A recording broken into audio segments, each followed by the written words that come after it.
Hello everyone, this is Kelly Beard of KarmicTools.com, and this is your weekly forecast for December 1st through the 7th of 2019. Now you may recall last week was a pretty heavy week in terms of activations. I think we had about 8 of them, and this week we only have 2. However, it is a light week in terms of activations, but we have Jupiter moving into Capricorn, which is very special. So I wrote an article for those of you who want to dive deeper, but Jupiter is shifting from expansive Sagittarius to the consolidation of Capricorn. The last time we experienced this energy was 2007 when Jupiter was in Sag, and 2008 when it went into Capricorn. And then '09 was Aquarius, and we had the healing trinity. It was a pretty powerful time back then, let me say, and a lot of us were together, I'm very happy to say, in the power circle here. We've learned that what we believe to be true or possible for ourselves and the world is usually what we act upon, and now we are about to learn that whatever we focus on grows and expands. So in Capricorn, what are you responsible for? How do your beliefs now have to serve a purpose in some way? Sovereignty and inner authority are going to be a focus for learning over the next year. So there's a link in this week's weekly forecast, but there's also an article on the blog with its own link that you can find there, Jupiter in Capricorn. Okay, so let's dive into this week's 2 activations are the very next day, December 3rd.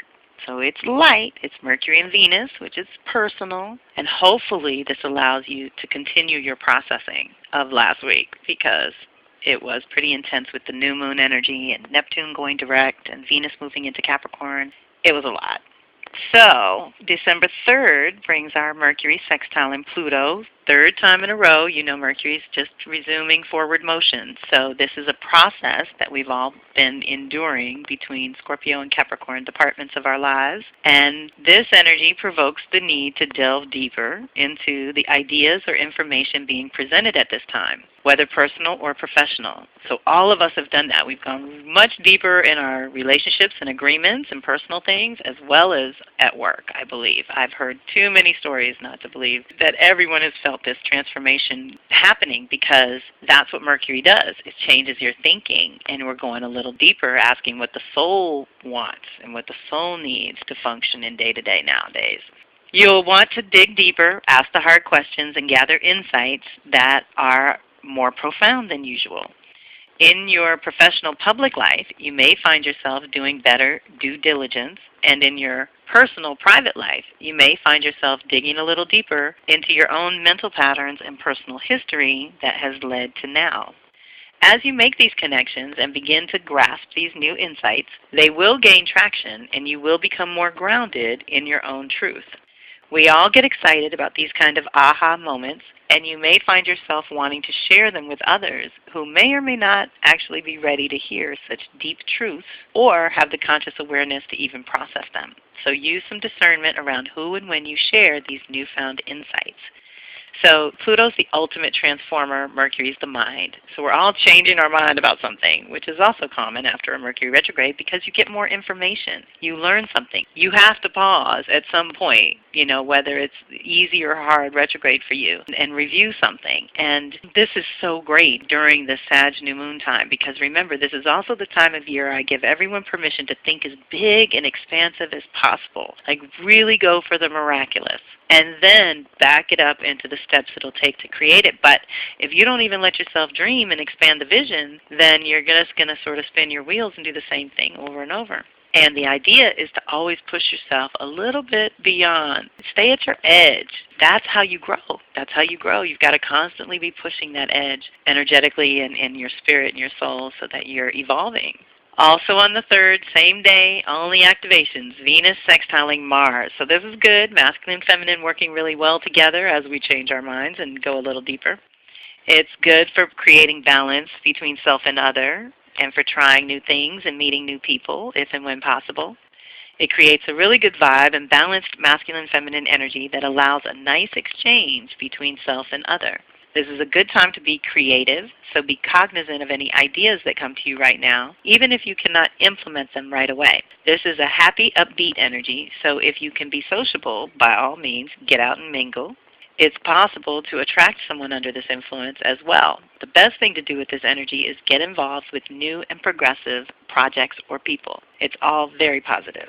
So, even though last week had us in some growth moments, and the new moon is always about creating in the void, so there might have been some times where you felt like you were ending and emptying out more than you were initiating and beginning, but just remember that's how it works. The endings always precede the new beginnings, and when you can do it consciously, all the better.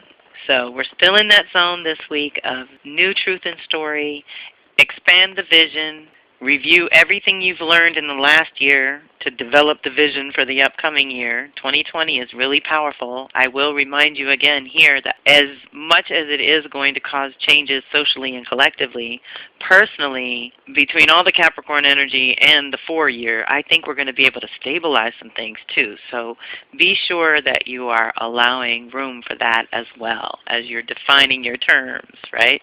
This week is still a week of options and opportunities and things to consider and to expand your consciousness.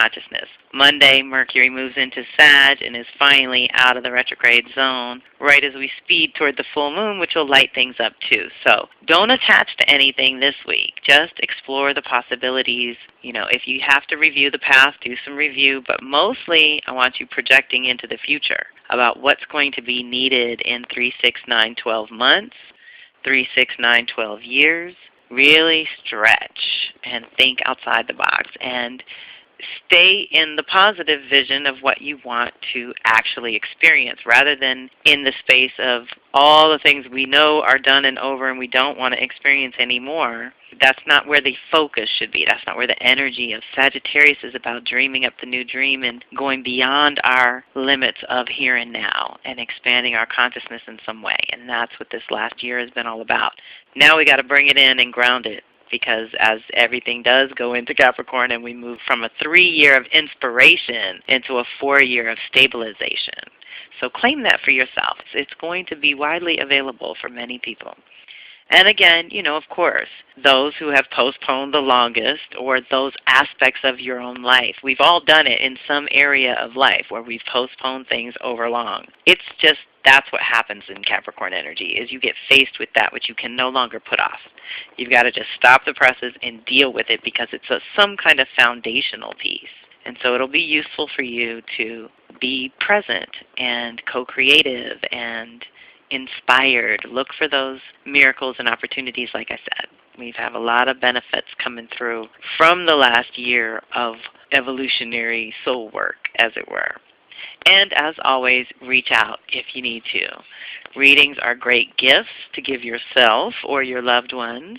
And the Venus activations are like a personal horoscope for your love, money, and magnetics specifically, to keep you on target with your values and priorities is kind of the goal of those Venus activations. But lots of tools. Just reach out and let me know what you need, and I'm sure we can find something. And have a great week. Thanks for listening. This is Kelly Beard of KarmicTools.com, and I am so grateful for your time, energy, and support. Please share this with those you think would resonate and reach out if and when you need to. Kelly@KarmicTools.com. The goal of my weekly forecast is to alert you to the energies and activations that we're all experiencing and the possibilities for conscious co-creation as an individual. Awareness of the energies is the first key, but I invite you to take it to the next level by checking out my readings, telecircles, and subscriptions, which are all geared toward individual support that helps you understand your own unique blueprint. My specialty is cycles and patterns, and I love helping people figure out their own within the context of the social and collective rhythm. To some, working with their own cycles and patterns is a completely new and foreign concept, but there are many planetary cycles that coincide with natural life cycles that allow us to co-create in mystical as well as practical ways. I create custom tools that I have tried and tested myself for over 30 years, and I do the work alongside my circle every time. So I hope you will reach out if you feel called to dive deeper into your own soul's natural rhythm. Talk to you soon. One love.